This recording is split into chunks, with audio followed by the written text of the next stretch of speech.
Sunday morning, actor Kirsten Dunst, plus Wayne Brady on Broadway, and a beloved cherry tree named Star.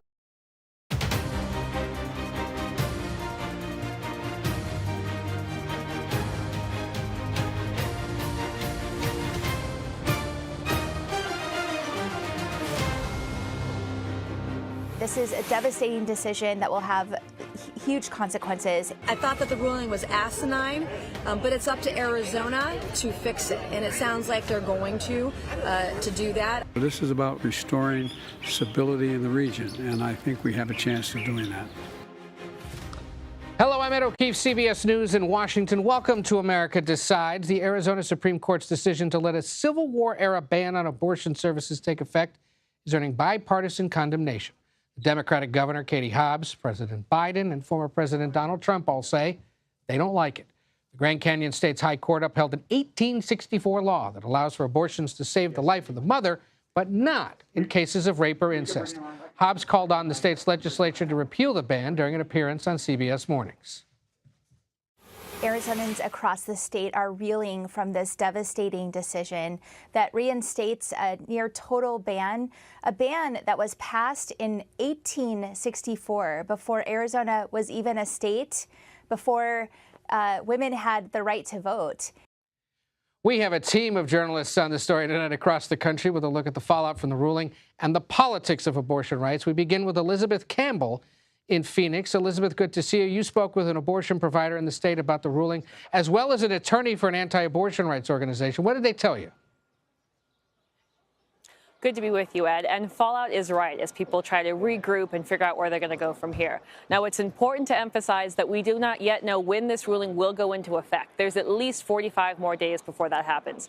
I talked to one provider. They perform about 100 abortions a week, both by the pill and the procedure. Take a listen to the concern she has now that this has passed. Increased maternal mortality, forced pregnancy, increased infant mortality, and just this despair and the devastation that people feel when they find out that they don't have bodily autonomy and they don't have the ability to access abortion. Forced pregnancy is real, and pregnancy is really hard on the body, and there's so many risks. It is riskier to go through an entire pregnancy than to have an abortion, and it will just have a devastating effect on the people of Arizona. Now, that clinic does promise me that they will perform procedures up until the day that the law goes into effect. On the flip side, also keeping up that fight with a possible ballot measure coming down this fall is the law firm that took this case to the Supreme Court. Take a listen to what their lead lawyer had to say today as well. Life is always worth protecting. Think about everything we've learned over the past 50 years. Unborn children start having a heartbeat at 6 weeks, fingers and toes at 8 weeks, and unique fingerprints at 10 weeks. A people does well when they elect officials that work vigorously to protect life from the moment of conception. Now, as you said, this is the Grand Canyon State, and it's also a swing state, Ed. So this debate is not going anywhere come the fall. You took the words right out of my mouth, Elizabeth, in Phoenix. Thank you for that. Thanks to those that you spoke with today.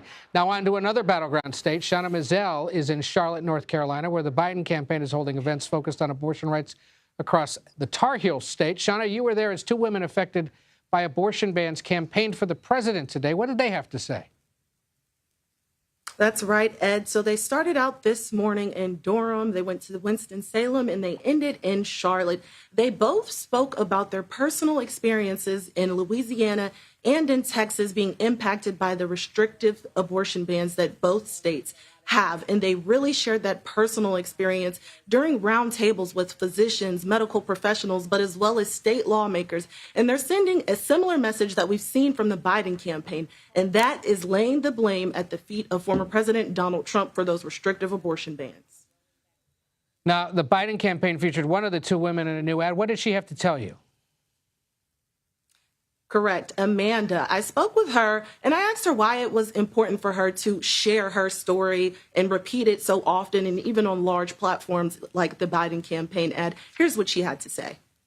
I think my greatest fear is that what happened to me will happen to other people. And if we don't re-elect President Biden and Vice President Harris in November, that will be the reality of this country. And it's really difficult to relive this over and over again. But there's nothing more important to me right now than this campaign and making sure that President Biden is re-elected. Shauna So that's Mizell. Amanda from Texas, and she tells me that she has plans to continue what she's been doing, hitting the campaign trail. She'll be in Milwaukee next week. Ed? Shauna Mizell in Charlotte, thank you so much. I know you've been tracking the abortion issue closely, and there, of course, in the battleground states. Now, this is what former President Donald Trump had to say about the controversial abortion ruling today while campaigning in Georgia. Yeah, they did, and that'll be straightened out. And as you know, it's all about states' rights. That'll be straightened out. And I'm sure that the governor and everybody else are going to bring it back into reason, and that will be taken care of, I think, very quickly. Saying that it'll be straightened out. He was also asked whether he would sign a national abortion ban if he's elected president again, and if such a ban ever passes Congress. He shook his head in response and said no. We're joined now by Molly Ball and Deepa Shivram. Molly is a senior political correspondent for the Wall Street Journal. Deepa is a White House correspondent for NPR. Good to see both of you this afternoon. I know both of you have been tracking this quite closely as well from a national political perspective. Talk about the Department of odd timing. The former president comes out with this abortion announcement earlier this week, seems to try to brush it off and say states will deal with this, and then Arizona goes and drops this huge ruling that now upends the politics of that battleground state. Absolutely. This is now the most restrictive abortion law in any of the swing states. And it goes all the way back to the 19th century. I think that it was a big surprise to a lot of people, including in Arizona, that the Supreme Court made this decision and reactivated this very old law. And it does really underscore, I think the Biden campaign couldn't have asked for a better confluence of events to underscore the message that they're trying to send, which is not only the side that he's on this important issue, but putting it on the top of voters' minds. We have seen in a lot of polls that this is really the only top issue on which the president is trusted over Donald Trump. And when voters are asked what's the most important issue, they tend to say immigration, they say the economy, they say a lot of other things. And those are issues where Trump does better. This is the issue that the Biden campaign hopes will decide the election because it is an issue where voters take his side. And in Arizona, the fact that it's likely to be on the ballot this November makes it that much more of what Democrats hope will be a driver of turnout in their favor. If anything, that's what brings people to the polls, and then they'll conceivably vote for the president. Yeah. Now, Deepa, as someone tracking the Biden campaign, talk about how they're recalibrating now in the wake of this decision, especially in Arizona. I mean, almost immediately you saw the vice president's team, Kamala Harris, who has been the lead spokesperson on this issue for the administration, immediately announced that she's headed to Tucson later this week. She'll be there on Friday. That really utilizes that kind of shoot out of the cannon effort that she usually does with these very hot button issues, abortion included. And she'll be on the ground. She'll be rallying with voters. This is exactly the kind of momentum that they're hoping to carry into November. And not only did that happen this week, but as you see Trump's announcements playing out and whether or not he'll, sign a national abortion ban, things like that, the Biden campaign is very much trying to remind reporters and also remind voters right now, Trump is someone who has toggled a lot on this issue. And even though he's saying something right now, look back at everything else he's done when it comes to this issue and really trying to keep that top of mind, like you said. Both of you and this reporter have been around these campaigns long enough to observe in the last few days, at least I did, that they seemed to anticipate this quite well, the Biden campaign, between last week when there was that ad they released with the woman in Texas in response to President Trump saying that he was going to go down this road and introduce this decision, to then anticipating this Arizona ruling. The vice president had pre-taped a bunch of things that they released on social media, immediately announced that they're going to Tucson. They seem to be ready for this one in ways that we don't always see, especially national campaigns, ready to react quickly to something. Well, what I'm hearing from Democratic sources is that the ads that they are, of course, producing on this issue are among the best testing ads in their arsenal. And they're very effective because, as we know, this is an election that a lot of voters are not excited about. Right. These are two candidates that a lot of voters are not excited about. And so it is incumbent on the campaigns to remind them of the stakes, remind them of the policies that are at stake and the potential consequences of your vote. So I think we can expect both campaigns to be hammering on the policy stakes of that this election. And for the Biden campaign, that is going to mean, as we've heard repeatedly from them, democracy and Dobbs. They see those as the winning issues, and they are, of course, prepared to hammer them home. So when these new developments reinforce their message, and unfortunately for former President Trump, there are going to continue to be new developments. This is the meaning. When he said this is up to the states, this is federalism, this is states' rights, this is what that means. It means states are constantly going to be making these kinds of moves. We're going to constantly be seeing new cases reminding people of the unsettled abortion regime when it comes to policy, and there's going to continue to be ways to remind voters of the importance of this issue. And keep in mind, this is an issue that has been a winning issue for Democrats ever since the Dobbs decision came out. I mean, Democrats, Biden, Harris, They have that on their side, right? They've seen in states across the country, and even conservative states, right, where voters have come out and said, no, we want to protect abortion rights. So it kind of helps in that regard to have all of this stock piled up. Like you said, they're ready to go because they've seen it work in the past several months and years. And although I would quibble with that just a little bit to say the abortion has been a winning issue for abortion. It hasn't necessarily been a winning issue for Democrats. We have yet to see a Republican gubernatorial or Senate candidate lose because of the abortion issue, or at all since Roe was overturned. And you mean an incumbent?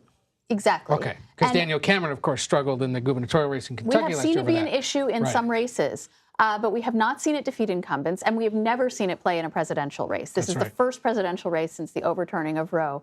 And so I think Deepa's right. It certainly has a lot of potential for Democrats, but we don't yet know how it's going to interact with the presidential when so much else is on voters' minds. And when we have so much time to go, because it is just April. But certainly this week's zig is to the benefit of the Democrats. We'll see where the zags are going forward. Molly Ball, Deepa Shivaram, so great to have both of you here. Thank you, because you both know what you're talking about, and that's helpful. Today, President Biden tried to focus attention on what the U.S. is doing across Asia and the Indo-Pacific region. Coming up, we head to the White House for the latest on the president's big meetings with the Prime Minister of Japan and learn more about who's joining them tomorrow. You're streaming America Decides.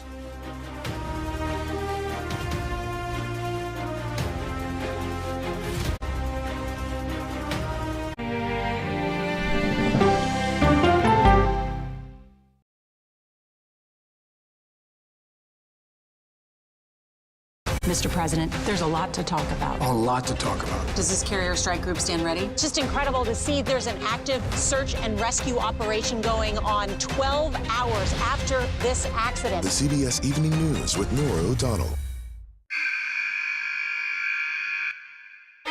I had progressively fallen deeper into the world of online sports betting. The risk is the rush. What do you think is driving the spike in popularity? I think it's legality. If it's legal, I'm going to use it. There are ways to bet when you are 18. We've created an epidemic of child gambling. You can't walk into a male dormitory in a college campus without sports betting happening. It's America's most neglected problem. I use sports betting as a way to escape, when in reality, I'm choosing self-destruction. Whatever I had left, it was gone. The purpose of the industry is to get you to play to extinction. And that means until all your money is gone.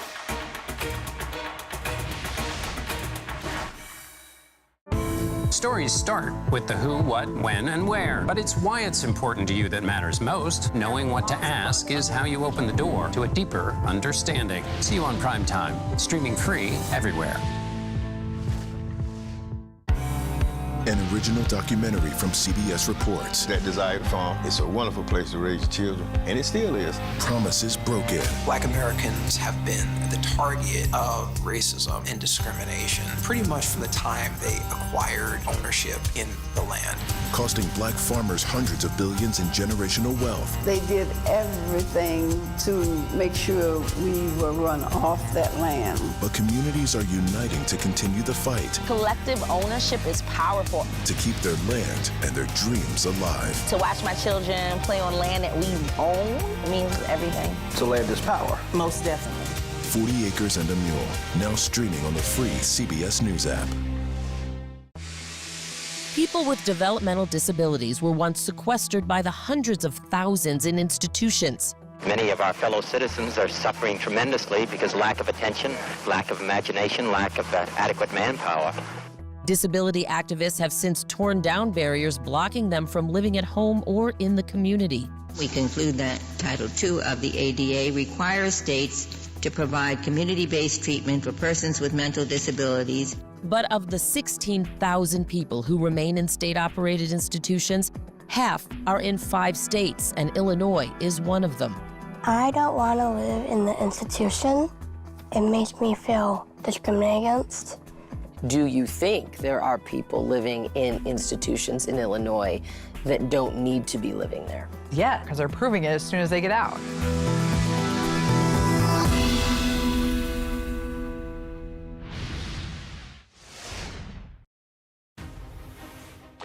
President Biden and Japanese Prime Minister Fumio Kishida announced plans today for closer military and intelligence cooperation. The president called the U.S.-Japan alliance a beacon to the entire world.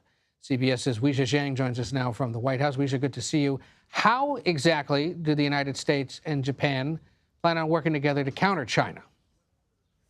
Well, Ed, the announcements today really center around these two countries' militaries and finding ways that they can cooperate better so that they can fend off a potential adversary. Although I should say that the president did not explicitly talk about China or its president Xi Jinping at length.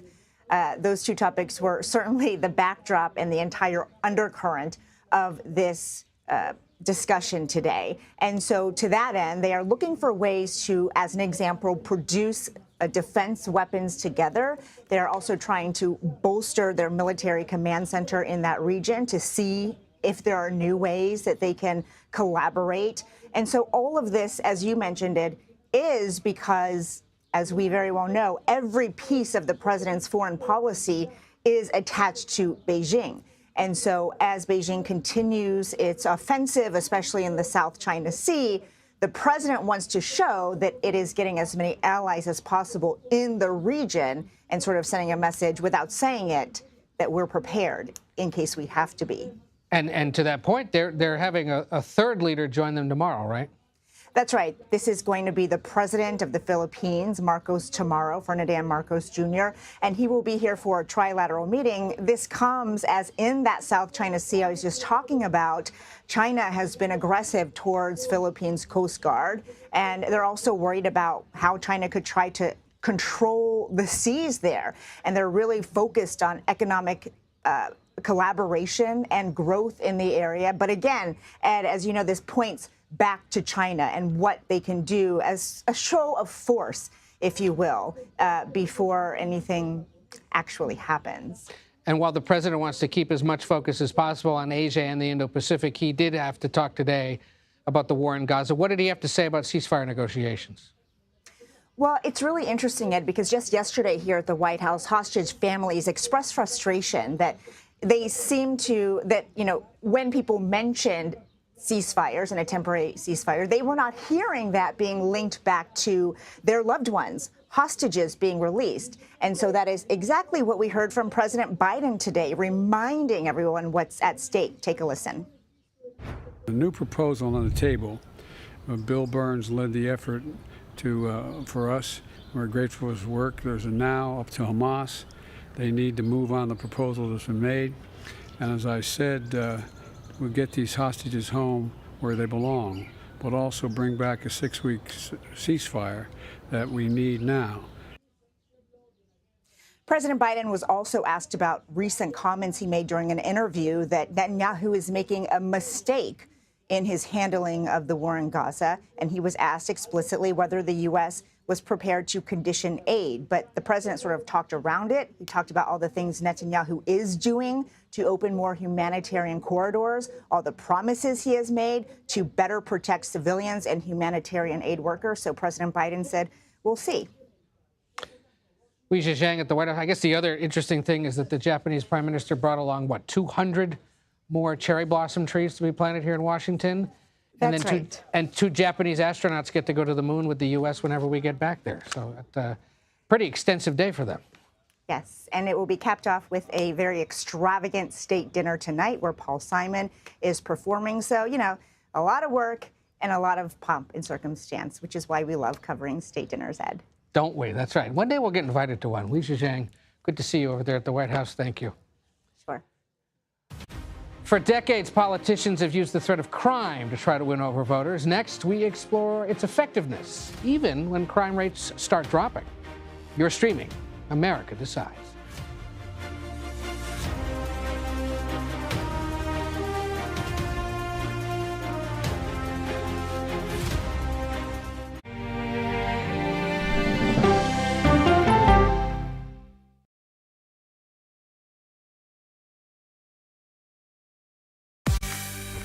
On our places, bright, shiny faces. When you wake up in the morning, we want to be your go-to team. Nate has one of the quickest minds I've ever seen. Tony has a way of making people feel comfortable. Gail has this unbelievable knack to ask the question that you're asking at home. I've been told I could talk to a tree, and that's pretty much true. I don't go to work in the morning. I go for coffee with my two good friends, and we talk about the world. Your morning routine just got better. CBS Mornings, weekdays at 7. It didn't seem like anything could happen, because nothing ever happens in East Palestine, but it did. Authorities released toxic fumes from 5 derailed train cars. Resident, please evacuate. Acute bronchitis due to chemical fumes. Did you ever have these problems before the derailment? No, ma'am.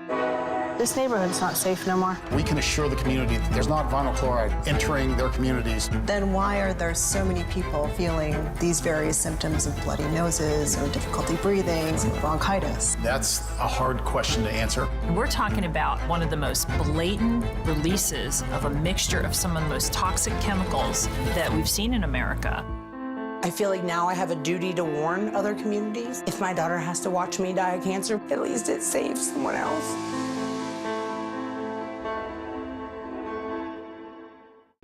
This case. It's like a screenplay, something straight out of Hollywood. But it's not fiction. It's 48 hours. Human remains found this week. 4 families shattered. There's no physical evidence. The mystery would haunt investigators for years. There's some questions that have to be asked and need to be answered. Like a John Grisham novel. A gripping true crime original. 48 hours. Now streaming on the free CBS News app. This is CBS.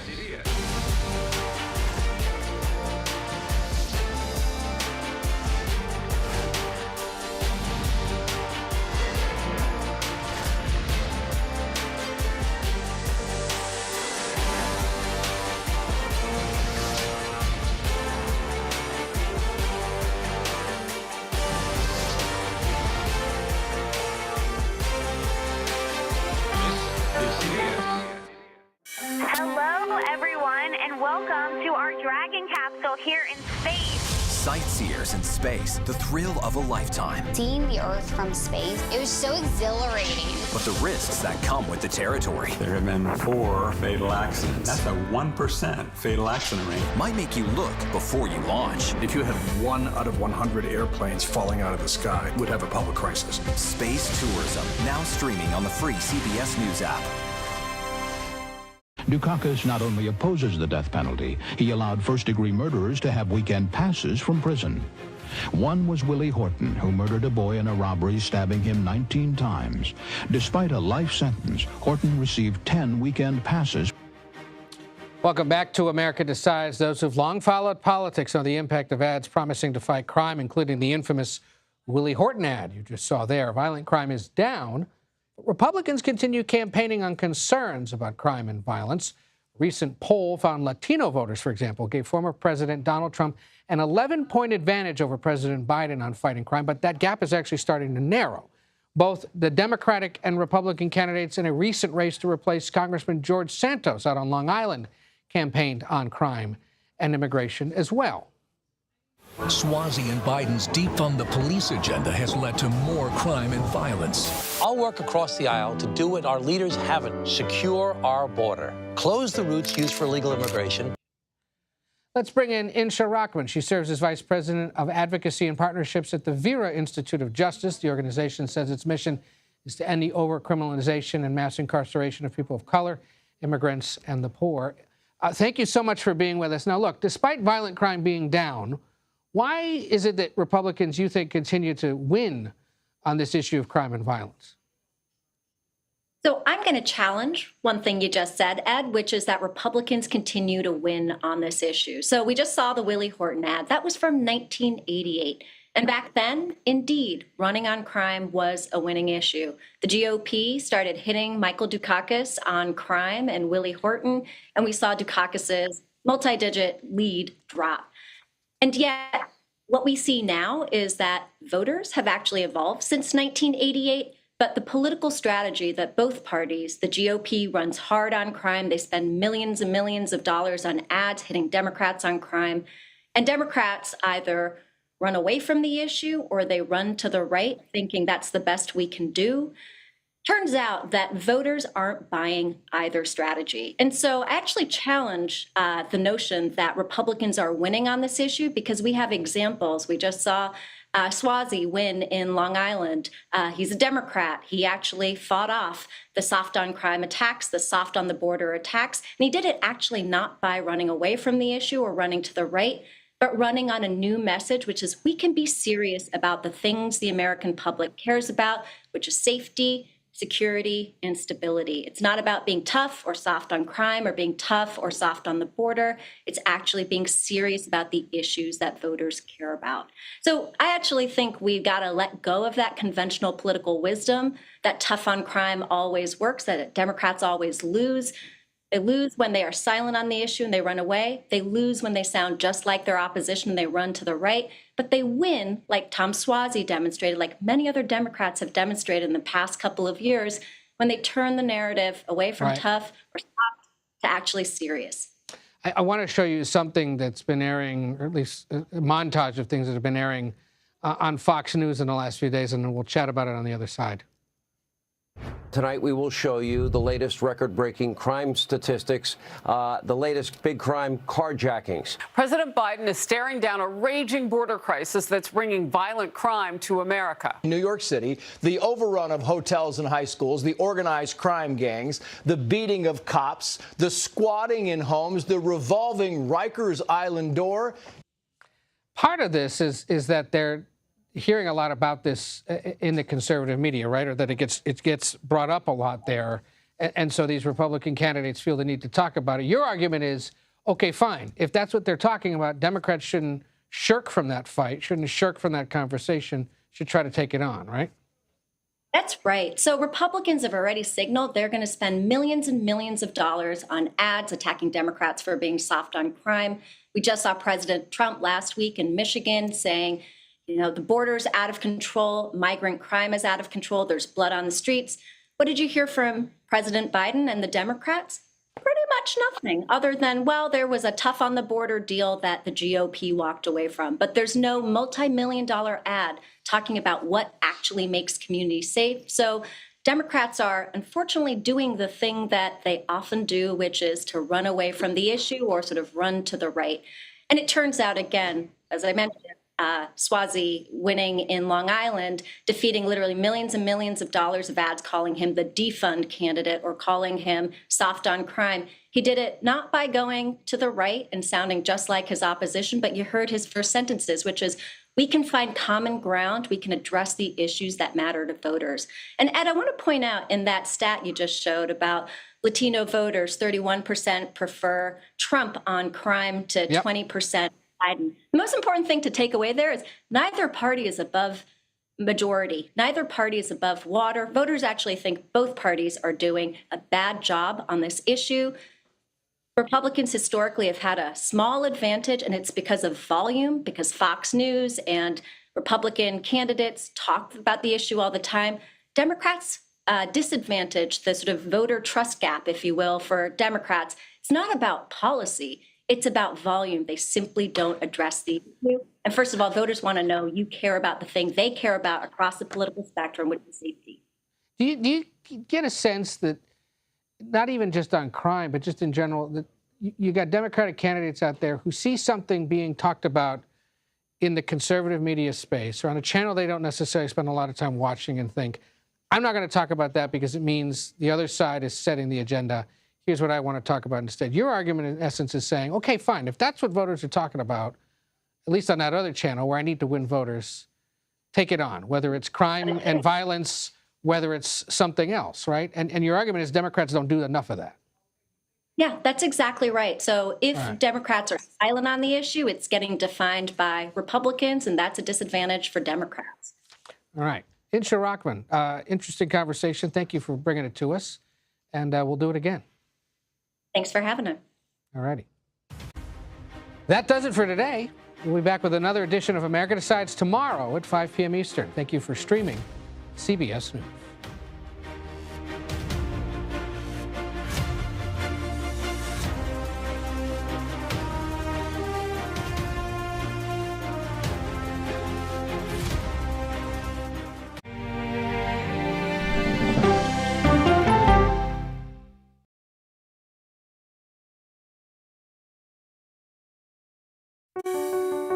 Washington is the seat of power. National security, foreign policy, global economics, every story comes through Washington in some way. We bring some of the most powerful voices